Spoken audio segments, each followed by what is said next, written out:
Bismillahirrahmanirrahim. Assalamualaikum warahmatullahi wabarakatuh. Alhamdulillah, nasta'inu wa nastaghfiru wa na'udzu billahi min shururi anfusina wa min sayyiati a'malina. May yahdihillahu fala mudilla lahu wa may yudlil fala hadiya lahu. Asyhadu an la ilaha illallah wahdahu la syarika lah wa asyhadu anna sayyidina Muhammadan abduhu wa rasuluhu la nabiyya ba'dah. Allahumma salli wa sallim wa barik ala sayyidina Muhammadin wa ala alihi wa ashabihi wa man tabi'ahu ila yaumiddin. Rabbi ishrah li sadri wa yassir li amri wahlul 'uqdatan min lisani yafqahu qawli, amma ba'du. Para jamaah sekalian, puji dan syukur kita panjatkan kehadirat Allah Subhanahu wa taala atas semua limpahan nikmat dan rahmat yang diberikan kepada kita. Salawat dan salam semoga selalu tercurah kepada junjungan Nabi besar Muhammad sallallahu alaihi wasallam. Alhamdulillah, pada pagi yang cerah ini kita diberikan kesehatan dan kelapangan waktu untuk melaksanakan sholat subuh berjamaah di masjid kita ini, dan kita lanjutkan dengan kajian-kajian ilmu agama yang insya Allah memperkaya pengetahuan kita dan memperbaiki amaliyah kita. Dan insya Allah kita semua yang berada di tempat ini seperti apa yang disampaikan oleh Rasulullah sallallahu alaihi wasallam, man salaka tariqan yaltamisu fihi ilman sahalallahu ilal jannah. Barang siapa yang bersungguh-sungguh berusaha menuntut ilmu, Allah akan mudahkan jalannya menuju surga. Amin ya rabbal alamin. Dan insya Allah kita semua yang berada di tempat ini seperti yang disampaikan oleh sahabat Utsman bin Affan radhiyallahu an, khairukum man ta'allama al-Qur'an wa 'allamahu. Sebaik-baik kalian adalah yang mempelajari Al-Qur'an dan mengajarkannya kepada orang lain. Pagi ini kita akan membaca kitab hadis Sahih Bukhari. Ini kitabnya seperti ini. Jilid pertama, Sahih Bukhari ini ada 5 jilid. Total hadisnya ada sekitar 6.000 hadis. Kita akan membahas hadis-hadis yang berhubungan dengan haji, berkenaan dengan akan datangnya bulan Dzulhijjah, di mana umat Islam melaksanakan ibadah haji ke Baitullah. Dan kita akan membaca sedikit kitab tafsir Ibnu Katsir, jilid pertama juga. Baik, kita mulai. Babnya itu bab keberapa ini? Kitabul Haji, halamannya halaman 589, nomor hadisnya 1430. Bismillahirrahmanirrahim. Hadatsana Aziz ibnu Abdullah, hadatsana Ibrahim ibnu Sa'id an Zuhri an Sa'id ibn Musayyab an Abi Hurairah radhiyallahu anhu qala su'ila Nabi sallallahu alaihi wasallam ayyu a'malu afdalu qala al-imanu billahi wa rusulihi qila thumma madha qala al-jihadu bis sabilillah qila thumma madha qala al-hajjul mabrur. Para jamaah sekalian, dalam hadis yang ditakhrij oleh Imam Bukhari nomor hadisnya 1430, diriwayatkan dari Abdul Aziz ibnu Abdullah mendapatkan hadis ini dari Ibrahim ibnu Sa'id. Ibrahim ibnu Sa'id mendapatkan hadis ini dari Zuhri mendapatkan hadis ini dari Sa'id ibnu Musayyab. Sa'id ibnu Musayyab mendapatkan hadis ini dari Abi Hurairah. Abi Hurairah berkata, satu hari Rasulullah sallallahu alaihi wasallam ditanya, su'ila Nabi sallallahu alaihi wasallam, ditanya Nabi sallallahu alaihi wasallam, ayyu a'malu afdalu, apa perbuatan yang paling mulia? Qala Rasulullah berkata, al-imanu billahi wa rusulihi. Perbuatan yang paling mulia yang pertama adalah beriman kepada Allah dan Rasulnya. Qila, lalu ditanya lagi, thumma madza, lalu apa lagi? Qala Rasulullah berkata, al-jihadu fisabilillah, jihad di jalan Allah. Qila, ditanya lagi, thumma madza? Qala al-hajjul mabrur. Jadi diriwayatkan oleh Abu Hurairah, Rasulullah pada suatu hari ditanya, ayyu amalu afdalu, apa sih perbuatan yang paling mulia? Rasulullah menjawab, imanu billahi wa rasulihi. Yang pertama harus kita lakukan adalah percaya kepada Allah dan Rasulnya dengan semua konsekuensi dan risalahnya. Lalu ditanya lagi, apa lagi? Al-jihadu fisabilillah, yang mulia itu adalah berjihad di jalan Allah. Lalu apa lagi? Haji yang mabrur, ya. Kenapa tidak disebutkan sholat, Pak? Kenapa tidak disebutkan sedekah? Kenapa tidak disebutkan zakat? Kenapa tidak disebutkan puasa Ramadan? Para jamaah sekalian, ini adalah pelajaran bagi kita bahwa kunci dari semua kebaikan itu yang pertama adalah beriman kepada Allah dan Rasulnya. Lalu konsekuensinya ada ibadah ritual yang menjadi kewajiban yang standar saja. Kita jangan berbangga dengan ibadah itu, belum boleh berbangga.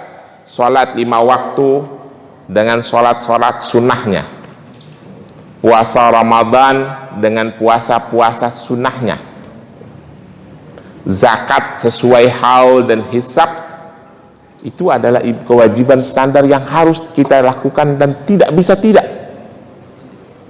Tapi untuk meningkatkan harkat dan martabat kita di hadapan Allah di dunia dan di akhirat, Allah mewajibkan kita untuk berjihad di jalannya, berjuang.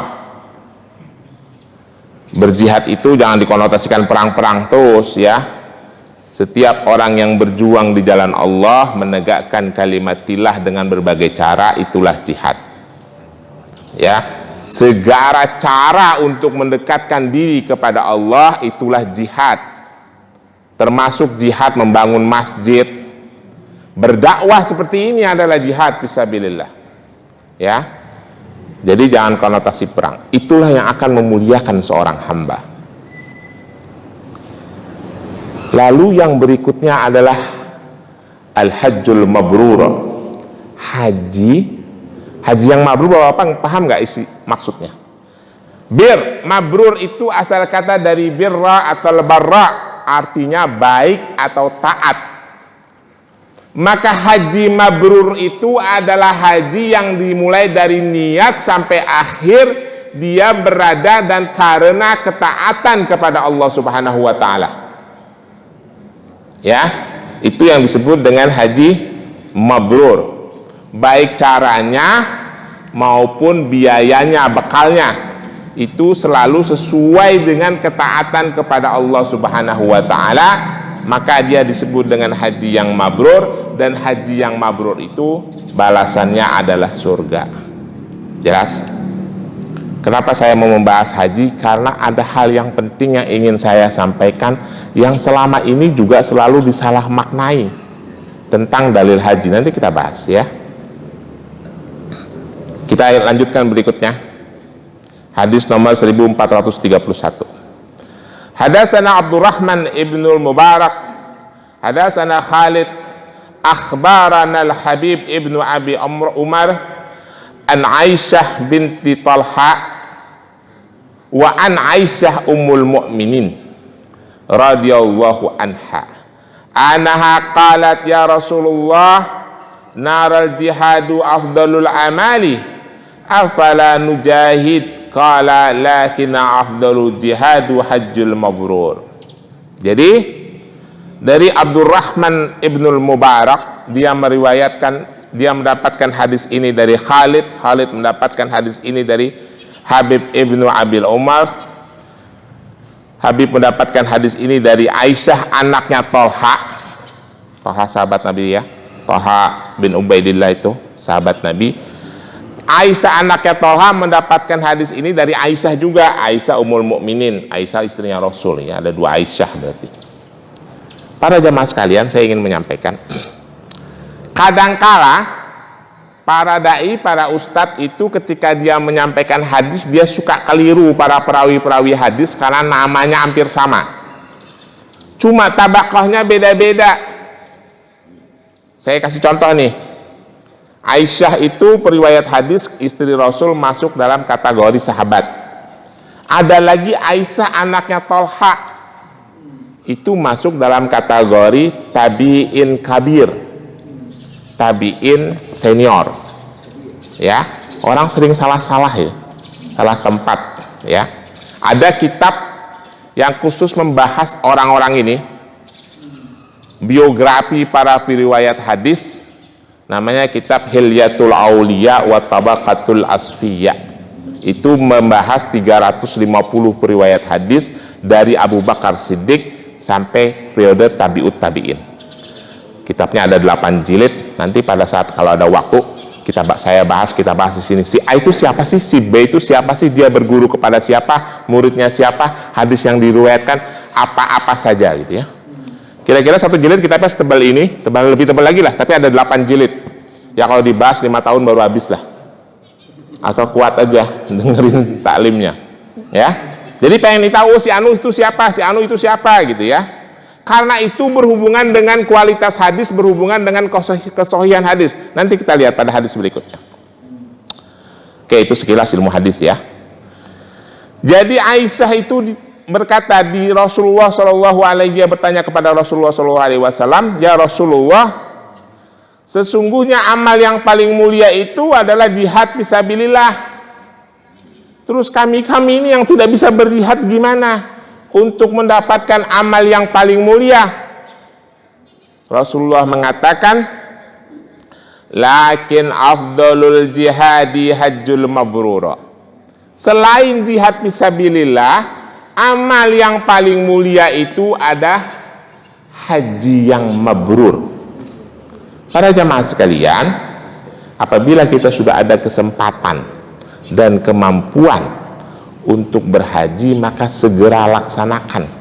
Rasulullah mengatakan ta'ajjalu ilal hajj, percepat usahamu untuk menyengaja berangkat ke Baitullah. Haji itu artinya sengaja ya.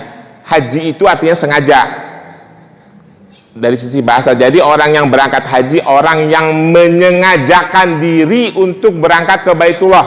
Paham? Jadi kagak nunggu, belum dipanggil pak, belum dipanggil. Oh nunggu dipanggil, nggak bakalan dipanggil. Allah itu kagak nunggu yang mau. Allah itu kagak nunggu yang Allah itu hanya memanggil yang mau datang, yang punya niat. Makanya haji itu artinya menyengajakan diri, sengaja berusaha untuk datang. Ya, saya pernah nyampaikan di sini. Orang punya harta banyak, tabungannya banyak, tapi waktunya selalu bilang tidak ada, karena emang tidak mau menyengajakan diri untuk berangkat ke Baitullah. Haji itu artinya sengaja, menyengajakan diri berangkat ke Baitullah.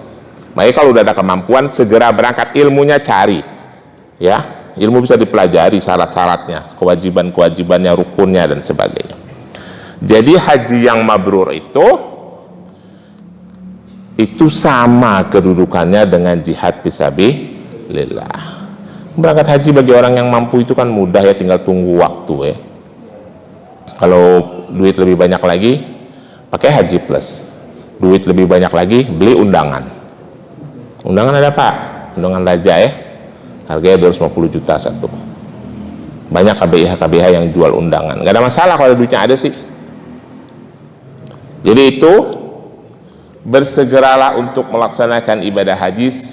Karena Rasulullah melanjutkan hadis itu, karena kita tidak tahu apa yang akan dihadapi oleh seseorang di kemudian hari. Lalu kalau kita tunda-tunda, rupa-rupanya Allah lebih dahulu mencabut ajal kita, padahal kita dalam keadaan punya kemampuan untuk melaksanakan haji itu. Lalu hadis yang berikutnya, hadatsana Adam, hadatsana Syu'bah hadatsana Sayyar wa Abul Hakim qala sami'tu Abu Hazim qala sami'tu Abu Hurairah radhiyallahu anhu qala sami'tu Nabi sallallahu alaihi wasallam yaqulu man hajjal lillah falam yarfas wa lam yabsuq raja'a kal yaumi waladathu ummuhu. Jadi Rasulullah ngomong begini dari Abu Hurairah, man hajja lillah, barang siapa orang yang menyengajakan diri berangkat ke Baitullah, maksudnya adalah berhaji, falam yarfus, dia dalam proses hajinya tidak ngomong-ngomong yang berbau pornografi. Rafas itu namanya berkata-kata kotor, berbau ngomong-ngomong yang berhubungan dengan seksual, ya. Walam yafsuq, dia di dalam proses hajinya tidak bercampur dengan perbuatan-perbuatan maksiat, fasik ya, perbuatan maksiat. Raja'a, dia kembali ke kampung halamannya, kal yaumi waladathu ummuhu, seperti seseorang yang baru keluar dari rahim ibunya. Enggak asik tuh Pak, pergi haji usia 50 tahun, insya Allah hajinya mabrur. Dari usia 17, akhir balik lah 15 tahun, bikin kekeliruan mulu, bikin kesalahan, bikin kekhilapan, banyak dosa.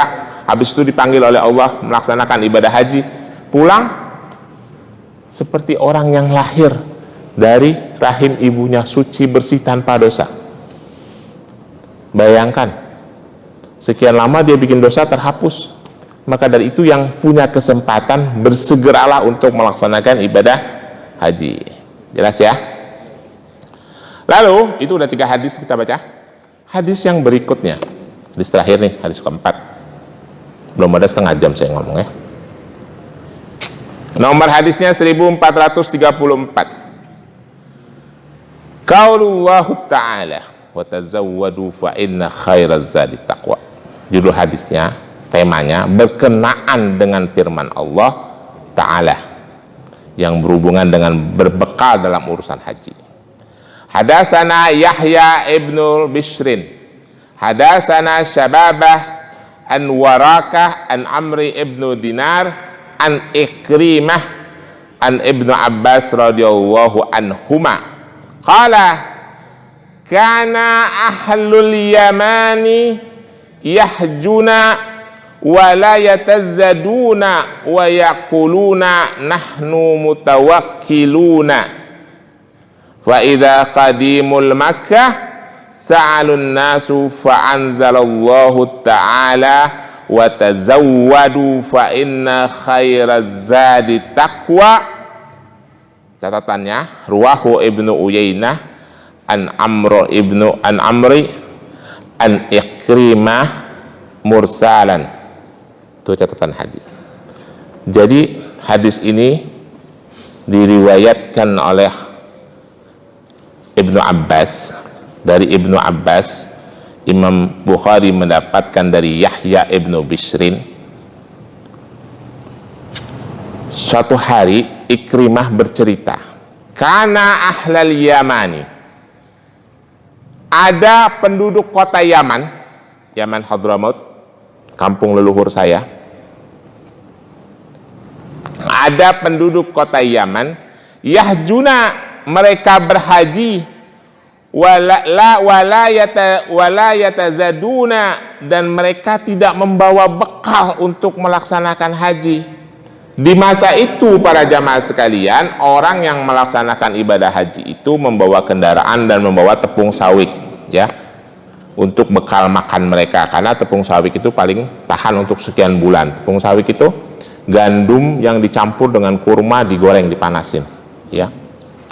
Wa yaquluna, si orang-orang Yaman itu berkata, nahnu mutawakkiluna, kami nggak bawa bekal makanan karena kami bertawakal kepada Allah.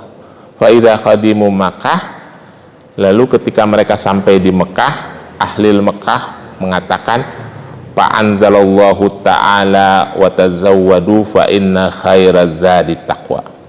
Orang-orang Mekah bilang, kamu itu datang ke Mekah nggak bawa bekal untuk melaksanakan ibadah haji, padahal Allah menurunkan ayat, Pak Anzalallahu Ta'ala, Allah menurunkan ayat, wa tazawwadu, berbekalah kalian, fa inna khairaz zadi taqwa.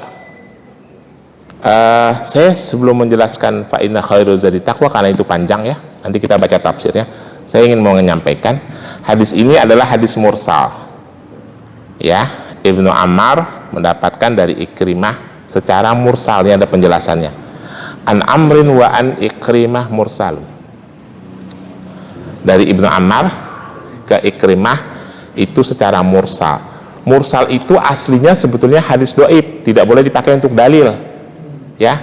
Bapak-bapak masih ingat gak kemarin saya cerita tentang hadis munqati minggu lalu? Ada hadis munqati, hadis dhaif itu hadis yang terpotong secara tidak diketahui di satu tingkatan, entah di mana, entah di tabi'ut tabi'in, entah di tabi'in, entah di sahabat. Pokoknya ada orang yang kagak jelas, karena dalam hadis itu si A tidak mungkin ketemu dengan si B. Ada jeda satu orang yang kagak disebutin dalam riwayat itu namanya hadis munqati. Ini namanya hadis mursal. Hadis mursal itu sahabat tabi'in langsung ngambil dari Rasulullah, atau tabi'ut tabi'in langsung menyampaikan dengar dari sahabat, itu juga hadis mursal. Misalnya contoh begini, saya semasa dengan Pak Joko, saya udah wafat, Pak Joko bertemu dengan Pak Victor, tiba-tiba Pak Victor menyampaikan, saya dengar dari Pak Ubay. Nggak masuk akal kan, orang saya nggak ketemu, beda masa. Pak Victor ketemunya sama Pak Joko ya, itu mursal namanya. Jadi hadis ini sebenarnya hadis mursal itu hadis dhaif, tidak bisa dijadikan dalil, tapi sebagian ulama mengatakan boleh ya. Nah, hadis yang baru saya bacakan ini adalah hadis mursal, tapi Bukhari tetap mencantumkan dalam kitabnya. Jadi saya mau kasih catatan kepada para jamaah sekalian, sekalipun itu Sahih Bukhari dan Sahih Muslim, tetap ada hadis dhaifnya. Itu, maka dari itu kita perlu belajar, perlu menuntut ilmu biar kita paham. Clear ya? Itu ilmu hadis lagi. Nah, sekarang ayat yang mengatakan fatazawwadu fa inna khairaz zadi taqwa. Bapak suka dengar nggak hadis itu? Dalil itu. Surah Al-Baqarah ayat 197. Ya. Khatib-khatib kan sering ngomong tuh. Para jamaah sekalian, marilah kita bekali diri kita ini dengan takwa sebagaimana Allah berfirman fatazawwadu fa inna khairaz zadi takwa. Itu ayat itu kalau disampaikan di mimbar bukan dalam rangka dalil haji, itu keliru, salah memaknai lagi itu, sama dengan yang saya jelasin kemarin ya. Ayat ini hadis sudah kita anggap sudah selesai, kita nggak usah bahas lagi. Ayat itu ada yang sifatnya am, ada yang sifatnya khas, ada yang umum, ada yang khusus. Nah, surah Al-Baqarah ayat 197 itu khusus membahas tentang dalil haji. Maka kata-kata takwa, berbekalah kamu semua dan sebaik-baik bekal adalah takwa. Ya. Jadi kita bahas ayatnya supaya kita paham nih, yang belum berangkat haji supaya dia berbekal. Yang sudah berangkat haji silahkan bertanya dalam dirinya, bekalnya sudah benar apa belum ya, karena ini penting. Bismillahirrahmanirrahim.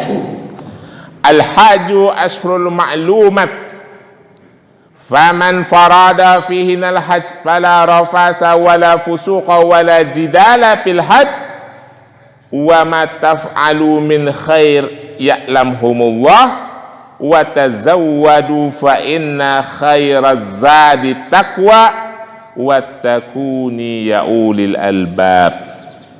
Haji itu ada bulan-bulan yang dimaklumi, yang dilaksanakan pada bulan tersebut, yaitu bulan Syawal, bulan Dzulqa'dah, dan bulan Dzulhijjah.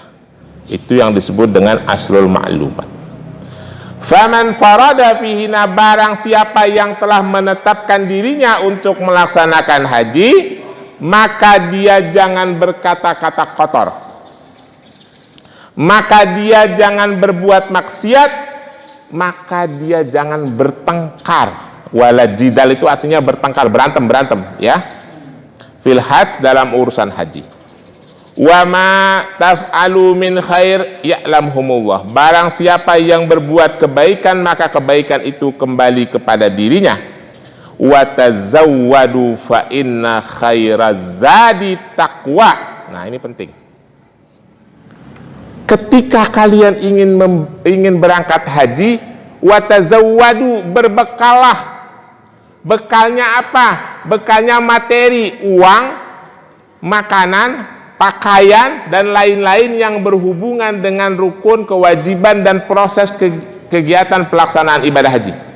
Paham? Tetapi sebelum itu, fa inna khairaz zadi taqwa, tetapi sebaik-baik bekal yang harus kalian bawa untuk melaksanakan ibadah haji adalah takwa. Bawa bekal takwa. Paham nggak? Bawa bekal takwa. Artinya apa, Pak?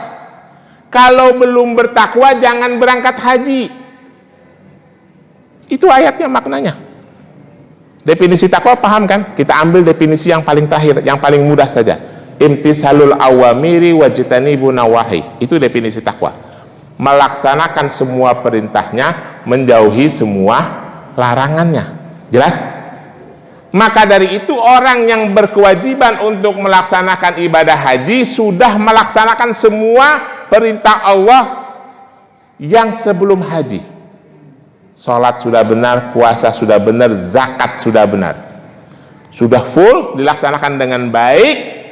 Lalu dia sudah menjauhi segala bentuk kemungkaran, baru dia berangkat haji. Maka dari itu haji itu kewajiban yang paling akhir. Kenapa kewajiban yang paling akhir? Bukan karena mahal biayanya, Pak. Biayanya tidak mahal untuk sebagian orang, jangan salah. Orang ada yang berangkat haji 5-6 kali, apalagi pelajar Indonesia yang ada di Timur Tengah. Berkali-kali dia berangkat. Nggak berat. Bukan karena berangkat biayanya. Karena berat syaratnya. Syaratnya apa? Harus bawa bekal takwa. Bapak-bapak yang sudah berangkat haji, saya mau tanya, tapi jawabnya dalam hati aja. Ketika berangkat bawa bekal takwa nggak? Yang belum berangkat, yang mau berangkat, siapin bekal takwa. Kalau UNH kan gampang, tinggal store di bank 25.500.000, nanti dapat list, habis itu lunasin, beres, kasih living cost, berangkat. Itu mahal, sederhana, tapi mempersiapkan bekal takwa yang berat. Itu harus dibawa. Fa inna khairaz zadi taqwa, kata Allah. Sebaik-baik bekal yang wajib kamu bawa ke Mekah untuk melaksanakan haji itu adalah takwa. Kalau kagak bekal takwa belum dibawa, jangan berangkat. Kira-kira begitu. Nah, ini orang Indonesia ini sering salah. Ada orang berangkat haji, kita ngadain selamatan, kita datengin kan, kita doain, Pak, mudah-mudahan Bapak nanti setelah pulang haji sholatnya tambah bener, zakatnya tambah bener, puasanya tambah bener. Kalau ada orang yang begitu tuh, itu doa yang keliru.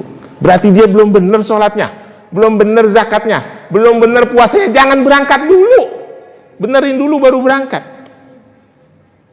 Karena syarat utamanya membawa bekal takwa. Takwa itu imtisalul awamiri wajtanibu nawahi. Itu definisi paling sederhana.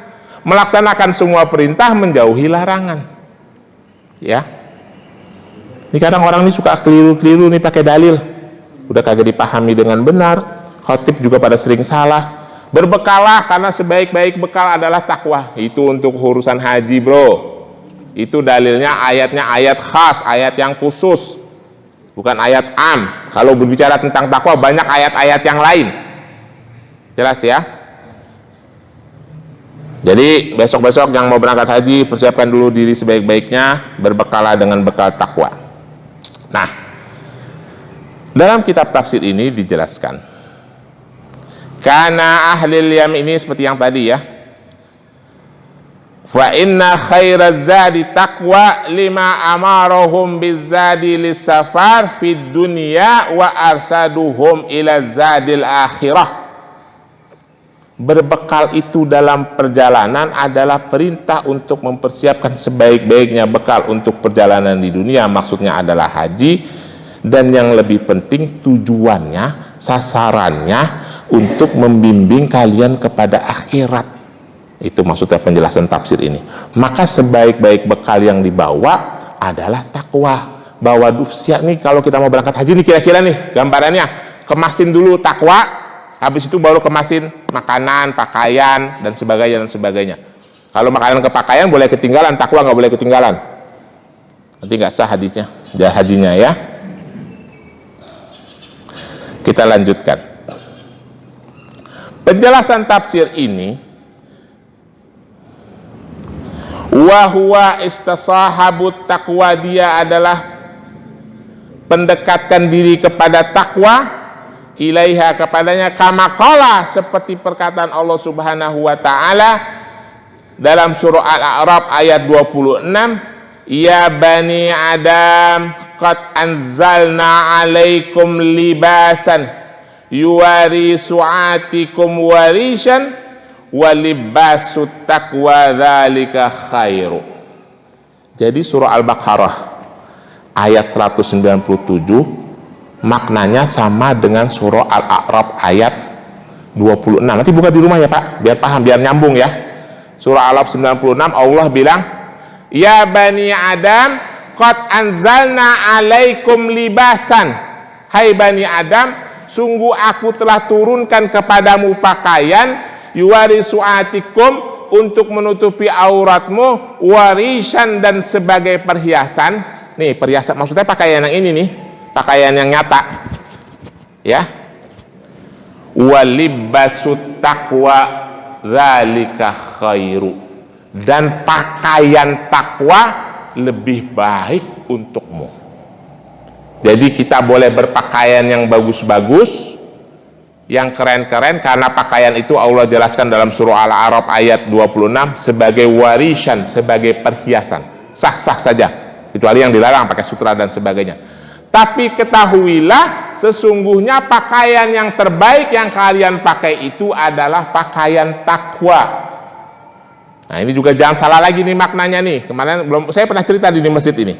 Saya duduk di dekat lift di ITC BSD sama anak saya. Ada toko busana muslim, tulisannya gini, jual busana takwa.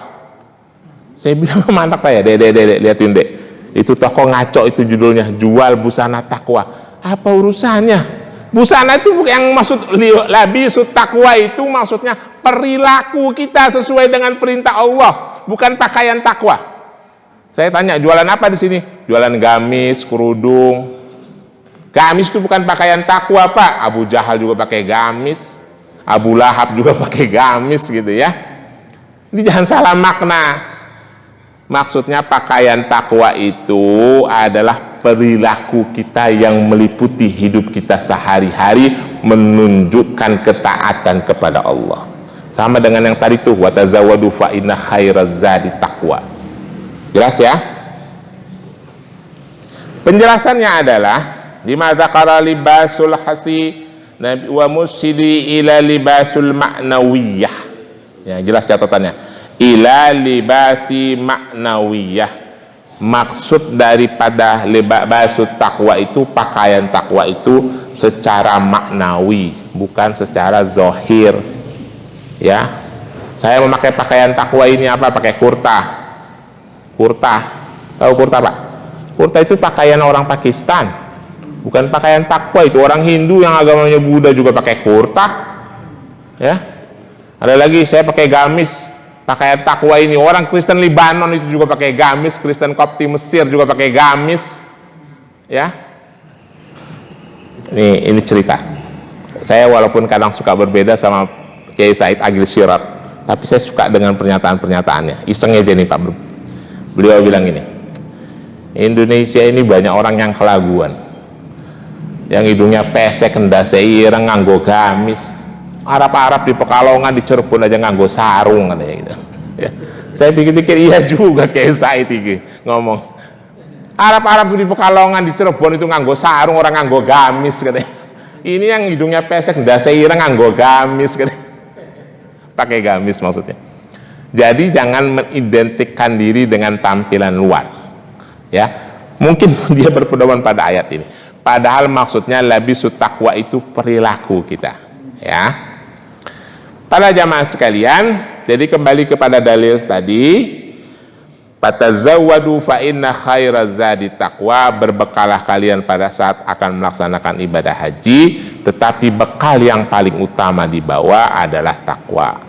Maksudnya kita ketika akan berangkat, kita sudah benar dulu semua ibadah kita, sudah imtisalul awamiri wajtanibun nawahi, sudah melaksanakan semua perintahnya, menjauhi larangannya secara istiqomah seperti ayat yang dibacakan oleh Ustadz Amin tadi, maka baru melekat kewajiban yang paling akhir, yaitu haji.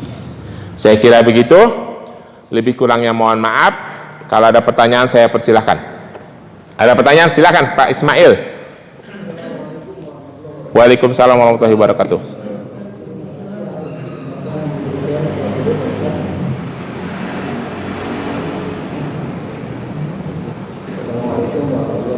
Waalaikumsalam warahmatullahi wabarakatuh.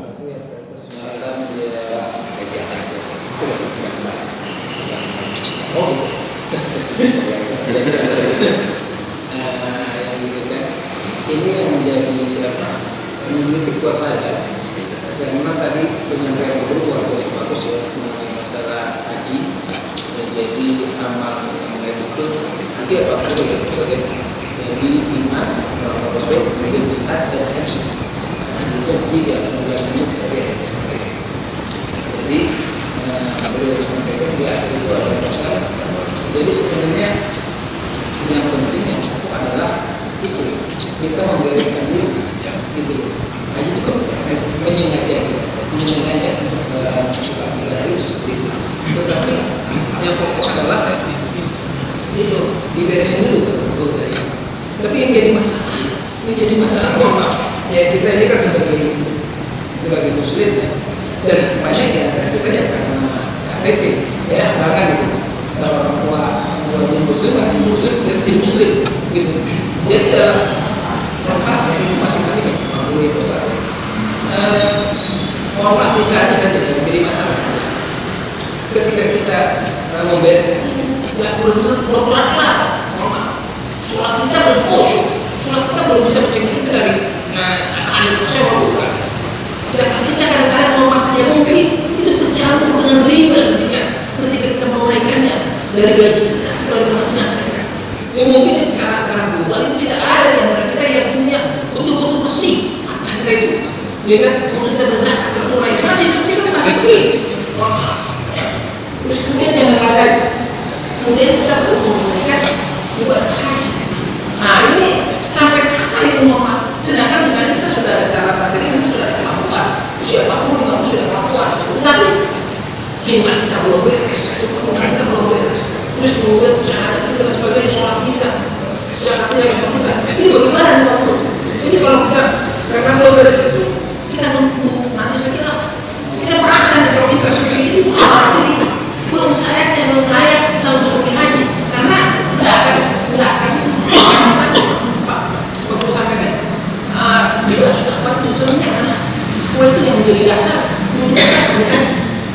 karena kita belum sampai kepada itu sampai kita mau usia 45 atau kita dipanggil Allah Subhanahu wa Ta'ala belum sampai apa itu bagaimana terima kasih. Assalamualaikum warahmatullahi wabarakatuh. Waalaikumsalam warahmatullahi wabarakatuh. Pada jamaah sekalian, pertanyaannya bagus nih. Pak Ismail ini warga di atas ya Pak, di apa nih? Permata ya? Nah, suka di Atoba, suka di Ibnu Sabil, suka di mana-mana nih, sholatnya pindah-pindah. Nah, itu kondisi seperti itu. Sama halnya ketika saya bilang begini, sebagai muslim kita harus menghindari riba, karena riba itu dilaknat oleh Allah. Ya, contoh. Dan bukan cuma pemakannya yang dilaknat, yang menyediakan fasilitas riba dilaknat, yang menjadi saksi dilaknat, yang jadi juru tulis transaksi riba juga dilaknat oleh Allah. Orang akan bertanya, gimana Pak Ustadz, semuanya sudah riba, semuanya sudah riba, sistem di ekonomi di negeri ini tidak bisa kita hindari, semuanya riba. Kita ini orang Islam, dipahami ya Pak, kita ini orang Islam, salah kita sendiri, tapi kita menyalahkan agama kita. Sama halnya dengan pernyataan tadi Pak Ismail, kalau syarat haji itu takwa, kita nggak bakalan berangkat nih, karena kita nggak pernah ibadah bener. Lah yang salah siapa? Kenapa kita kagak bener? Ayo, yang salah siapa? Jawab. Kita sendiri. Sejak kita akil balik sudah melekat kewajiban untuk ngebenerin sholat, ngebenerin zakat, ngebenerin puasa. Contohnya nggak usah jauh-jauh, ada saya umur udah 47 tahun, nggak berangkat haji dulu emang kenapa, sholat belum bener. Lalu umur udah segitu masih belum bener, kebangetan banget lu jadi orang, kira-kira begitu. Paham kagak Pak? Ya, ini harus kita pahami nih. Kita jangan nyalain agama, agama udah bener Pak, kita yang kagak bener, kagak bisa memaknai. Sama halnya ketika orang tua menyalahi anaknya. Anak umur 18 tahun, 19 tahun jadi pecandu narkoba, dimaki-maki, dipukulin, diusir. Atau misalnya anak, mohon maaf ini, berzina, hamil di luar nikah, dimarah-marahin. Nggak boleh Pak, saya kasih tahu tidak boleh ya. Itu salah kita. Mamin mauludin yuladu ala fitrah fa'abawahu yuhawidanihi au yunasiranihi au yumajisanihi. Titipan Allah itu Allah nitip dalam keadaan baik, dalam keadaan fitrah. Maka kedua orang tuanya yang merusak dia, begitu dia sudah rusak, kita salahin dia. Nggak bisa, itu salah kita. Hitam putih anak kita, kita harus terima, karena kita yang merusak dia. Allah ngasihnya udah baik. Kira-kira begitu. Paham nggak Pak? Ini orang Islam ini sering keliru begitu nih. Nggak bisa Pak, saya belum benar. Sama halnya dengan sholat. Sholat itu mencegah perbuatan keji dan mungkar. Perasaan gue sholat udah rajin, tapi gue masih ngerjain perbuatan keji dan mungkar. Gue mulai sekarang berhenti sholat Kita tidak memahami maknanya, ya. Ketika sekarang ada kita baru ngedenger dakwah, oh iya ya ternyata haji itu syaratnya begini, cuman sayang gue dengernya udah umur 50 tahun. Kesalahannya dari umur 17 tahun Pak, pada saat akil balik. Sudah sekarang perbaiki secepat mungkin, hadiri majelis taklim, perbaiki ibadah kita, insya Allah Allah mudahkan segala urusan kita. Jelas ya? Maka dari itu para jamaah sekalian, ini saya udah berkali-kali ngomong nih, bahkan saya pernah ngomong waktu saya awal-awal tinggal di Villa Pamulang, waktu majelis taklimnya malam Senin, saya bilang, Bapak, saya ingat banget nih, saya duduk di sini, di situ ada Pak Yudi, ada Pak Dike, masih orang-orang lama lah ya, ada Pak Haji Skandar almarhum. Bapak sekalian, jangan kita menghindar dari ajaran agama, jangan beribadah nunggu pensiun, saya bilang gitu. Ini dari udah 20 tahun yang lalu saya ngomong di sini nih. Mungkin Pak Joko masih ingat kali. Satu saat nanti kita tidak akan menghindar dari ajaran agama, kita tidak bisa lari pada satu saat nanti. Dan itu terbukti hari ini, sudah banyak kawan-kawan kita yang wafat, mau lari kemana kita? Saya ingatin yang muda-muda nih ya, yang masih di bawah 40 tahun, jangan menghindar dari ajaran agama dan jangan bergagah-gagahan di dunia. Mati masih lama, sholat itu urusan orang tua. Pada suatu saat nanti agama menuntut kita untuk menjadi manusia yang sempurna dan kita dalam keadaan tidak siap. Tidak siap ilmu, tidak siap amaliyah. Maka mulai sekarang perbaiki diri, hadir di, seperti Pak Ustadz kemarin itu yang khotib, hadir di majelis taklim sebanyak-banyaknya, perbaiki ilmu kita, perbaiki ibadah kita, supaya kita tidak menyalahkan agama. Bapak cerna deh baik-baik. Kebanyakan kita itu nyalahin ajaran agama kita sendiri, wah begini, wah begitu. Padahal Allah bilang apa? Allah itu menakdirkan manusia itu baik, kalaupun sampai terjadi keburukan, dia yang berbuat keburukan sendiri. Allah nggak mengendaki keburukan. Jelas ya Pak? Terima kasih. Ada lagi pertanyaan? Ya Pak, mau tanya. Ya, silakan Mas Yadi. Ya, tadi menyangkut masalah baju dan gamis. Yang ditanyakan Rasulullah, sahabat, yang terakhir mungkin para wali, ini kalau dipermasalahkan lah kasarannya. Itu pakaian. Yang kedua, pernah ada satu ustaz menyampaikan bahwa kisah daripada Nabi Yusuf alaihissalam ketika Zulaikha itu gamis yang itu dari belakang. Itu mungkin masalah baju ini coba mungkin perlu nanti kita pelajari masalah sirah atau surah Nabi, sehingga sering disampaikan Ustadz dan semuanya bagaimana kita masuk Islam ini secara kafah. Jadi mungkin ada Ustadz mengatakan ya kafah itu totalitas gitu, mungkin gitu aja. Baik, saya tanggapin pernyataan Saudara Yadi. Masuk Islam secara kafah termasuk dengan tampilan dan perilaku, itu benar, ya. Maka salah satu kewajibannya adalah menutup aurat dan berbusana sesuai dengan adab. Sesuai dengan adab. Tetapi apakah menutup aurat menggunakan jenis pakaian tertentu, lalu menjalankan adab menggunakan pakaian tertentu diharuskan? Itu yang tidak diharuskan. Jelas? Contoh nih, kita sholat pakai baju koko. Ini bukan budaya Arab ini budaya Cina. Kita sholat pakai baju batik, itu bukan budaya Arab, itu budaya orang Indonesia. Kita sholat pakai gamis, itu budaya Arab, bukan budaya orang Indonesia. Tapi apakah dilarang? Tidak dilarang. Lalu ditanya, Pak Ustadz, para Rasulullah dan para sahabat serta para tabiin semuanya pakai gamis. Iya, itu betul. Kenapa bisa pakai gamis? Karena itu budaya mereka, kebiasaan mereka.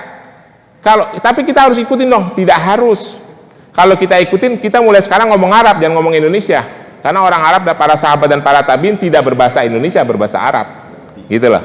Makanya dulu di Petukangan zaman saya kecil, khutbah Jumat nggak ada yang pakai bahasa Indonesia, Pak. Semuanya pakai bahasa Arab karena katanya sesuai dengan sunnah Rasul. Bener juga sih. Cuma resikonya khutbahnya selalu dibaca. Pada generasi berikutnya, pada generasi saya tidak bisa lagi. Kalau zaman dulu mereka emang bercakap-cakap pakai bahasa Arab.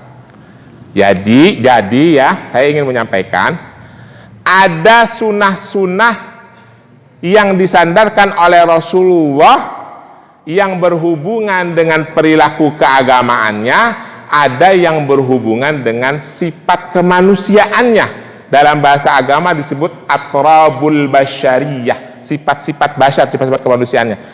Itu tidak harus kita ikuti, tapi yang berhubungan dengan kafiat agama itu kita ikuti. Nih contoh ya, Rasulullah mewajibkan kita mengangkat pakaian, jangan isbal, ya, nisful di'fin, setengah betis, fa ila abaita ilal ka'bain, kalau tidak mampu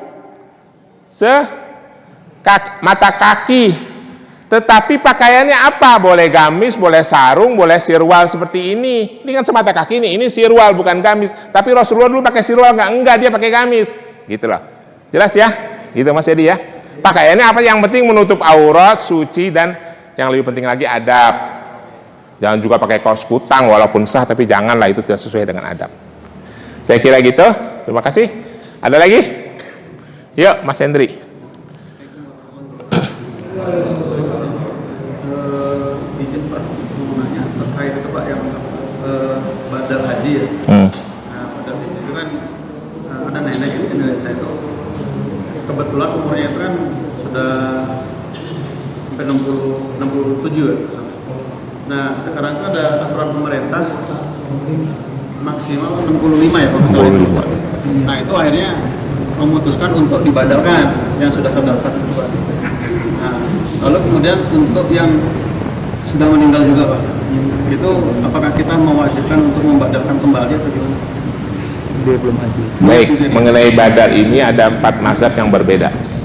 Imam Malik dan Imam Hanafi melarang badal selama orang itu mampu dan punya tenaga serta punya biaya.